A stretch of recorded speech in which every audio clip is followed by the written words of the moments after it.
Hello hi, అందరూ ఎలా ఉన్నారు? బాగున్నారా? మేము కూడా బాగున్నాం. మీ ఇంట్లో సండే స్పెషల్స్ ఏం చేశారో కామెంట్ సెక్షన్లో కామెంట్ చేయండి. మా ఇంట్లో సండే స్పెషల్ అయితే మటన్ పులుసు, అలాగే చికెన్ ఫ్రై. మీరు ఈ వీడియో చూసే ముందు సబ్స్క్రైబ్ చేసుకోండి, లైక్ చేయండి. నచ్చితే లెగ్ పీస్ అయితే కంపల్సరీ మా బాబుకి అయితే ఉండాలి. చికెన్ చేసేందుకు ఖచ్చితంగా లెగ్ పీస్ అడుగుతాడు. ఒకరికైతే లెగ్ పీస్ కావాలి, ఇంకొక బాబుకి మటన్ కావాలి. మటన్ అంటే ఇష్టం, అందుకే రెండు చేశాను. అలాగే వైట్ రైస్,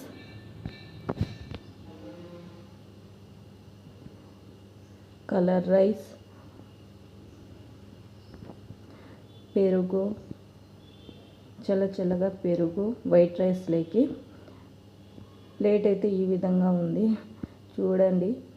మటన్, చికెన్,